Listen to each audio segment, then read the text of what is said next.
সাম্প্রতিক সময়ে বারবার দেখা গেছে কোনো কিছু পছন্দ না হলেই সমাজ মাধ্যমে উঠছে বয়কটের ধুয়ো। তা সে সিনেমাই হোক কিংবা কোনো বিশেষ ব্যক্তি বা ইতিহাসের পাতাতে শক্তিশালী আন্দোলনের রূপ নিয়েছে বয়কট। ইংরেজ আমলে বিদেশি পণ্যের বিরুদ্ধেও ছিল বয়কটের ডাক। শুধু এদেশেই নয়, বিদেশেও যথেষ্ট জনপ্রিয় শব্দটি। মজার বিষয় হল, উদ্দেশ্য এক থাকলেও এই শব্দের আবির্ভাব হয়েছিল এক বিশেষ ব্যক্তির সৌজন্যে, যার নাম ছিল চার্লস কানিংহাম বয়কট, যার জন্ম 1832 সালে ইংল্যান্ডে। প্রথমে অবশ্য তার নামের শেষ অংশটি ছিল বয়কাট, কিন্তু 9 বছর বয়সে পরিবার থেকে নাম বদল করে রাখা হয় বয়কট। কারণটা অবশ্য কেউ জানে না, তবে এই পরিবর্তন দেখে নিশ্চয়ই মুচকি হেসেছিলেন ইতিহাসের অধিষ্ঠাত্রী দেবী। দুরন্ত ও মেধাবী বালক চার্লসের প্রথম ইচ্ছে ছিল সেনাবাহিনীতে যুক্ত হওয়ার। সেই অনুযায়ী 1848 সালে তাঁকে ভর্তিও করা হয় উলউইচের রয়্যাল মিলিটারি একাডেমিতে। কিন্তু কিছু বিশেষ পরীক্ষায় অকৃতকার্য হওয়ায় অপূর্ণ রয়ে গেল সেনাবাহিনীর স্বপ্ন। জীবন বয়ে গেল অন্য খাতে। সমস্ত উৎসাহ হারিয়ে শুরু করলেন জমি কেনাবেচার কাজ। যথেষ্ট সম্ভ্রান্ত ঘরের সন্তান ছিলেন তিনি। অর্থের অভাব ছিল না পরিবারে, ফলে কিছুদিনের মধ্যেই কিনে ফেললেন মায়ো কাউন্টির অন্তর্গত আচিল দ্বীপের বেশ খানিকটা জমি। পাশাপাশি কাজ করতে লাগলেন আয়ারল্যান্ডের আর্ল অফ আর্নের জমি কেনাবেচার মধ্যস্থতাকারী হিসেবে। আর্নের অধীনে তখন প্রায় 40,000 একর জমি। বয়কটের দায়িত্ব ছিল এই বিশাল পরিমাণ জমি দেখভাল করা, সেখানকার কৃষকদের থেকে খাজনা আদায় করা এবং অনাদায়ে তাদের উচ্ছেদ করা, অনেকটা জমিদারের নায়েবের মতো।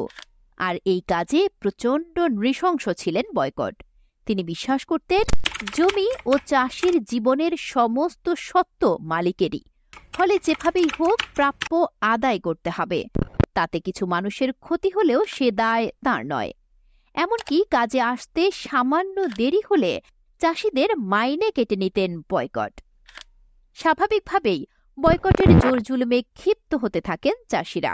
1879 নাগাদ মাইকেল ডেভিড নামের এক কৃষক সন্তান মায়ো প্রদেশে গড়ে তোলেন আইরিশ ন্যাশনাল ল্যান্ড লীগ।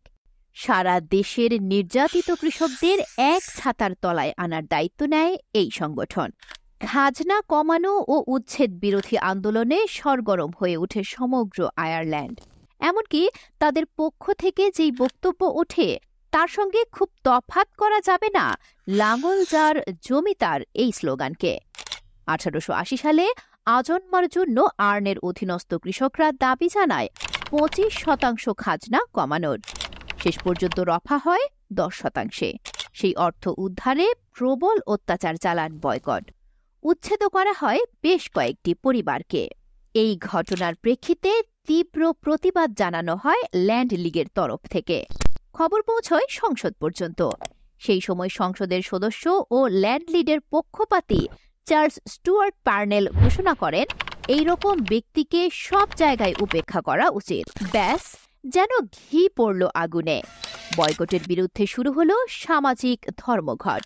কোনো অনুষ্ঠানে তাকে ডাকা হয় না, কেউ কথা বলে না তার সঙ্গে। জমি কেনাবেচাও বন্ধ। শুকিয়ে যেতে লাগলো জমির ফসল। এমনকি পিয়ন পর্যন্ত তার বাড়িতে চিঠি দিতে আসতে চায় না। এ যেন সম্পূর্ণ একঘরে অবস্থা। দ্য টাইমসের পাতায় নিজের অসহায় অবস্থার কথা জানিয়ে খোলা চিঠি লিখলেন বয়কট। এগিয়ে এলেন বেলফাস্ট আর ডাবলিনের বন্ধুরা। ফসল কাটার জন্য 50 জন লোক পাঠানো হলো মায়োতে, আর তাদের নিরাপত্তার জন্য রইল 900 সশস্ত্র সৈন্য। তাতে অবশ্য লাভ কিছু হয়নি বয়কটের। 350 পাউন্ডের ফসলের বদলে সৈন্যবাহিনীর জন্য তার খরচ হয়েছিল 10,000 পাউন্ড। আর এই সব ঘটনার ফলে শুধু আয়ারল্যান্ডই নয়, ইংল্যান্ড সহ ইউরোপের বেশ কয়েকটি দেশে ছড়িয়ে পড়ে তার গল্প। খবরের কাগজে জন্ম হয় অসংখ্য কার্টুনের।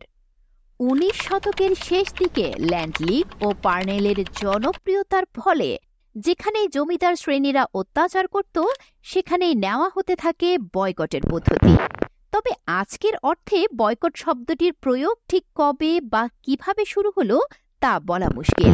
অনেক গবেষকের মতে মায়োর গির্জার পুরোহিত ফাদার ও ম্যালের মাধ্যমে জনপ্রিয় হয় বয়কটিং শব্দটি। বয়কটের ক্ষেত্রে যেই পদ্ধতি প্রয়োগ করা হয়েছিল তা আগে ইংল্যান্ডের কোথাও দেখা যায়নি। ফলে এই নতুন পথ থেকেই জন্ম হয়েছিল একটি আনকোরা শব্দের। কিছুদিনের মধ্যেই যা ছড়িয়ে পড়ে লন্ডনের সংবাদপত্রগুলোতে। 1888 সালে এই শব্দের ঠাঁই মেলে অক্সফোর্ড ডিকশনারিতেও। এদিকে পালিয়ে পালিয়ে বেড়াতে লাগলেন বয়কট, এমনকি নিজের পরিচয় দিতে লাগলেন শুধু চার্লস কানিংহাম বলে। কিছুদিন সাফোকে কাজ করার পর বাঁচার জন্য চলে যান আমেরিকাতে। ভেবেছিলেন এই নামে হয়তো কেউ চিনতে পারবে না তাকে, কিন্তু নিউ ইয়র্ক ট্রিবিউনের মতো পত্রিকা ফের মনে করিয়ে দিল তার অতীত ইতিহাস ও নামের সঙ্গে জড়িয়ে থাকা ঘটনাকে। অবশেষে 1897 সালে মৃত্যু ঘটে বয়কটের, কিন্তু ইতিহাসের পাতায় আজও অমর হয়ে রয়েছে তার নাম।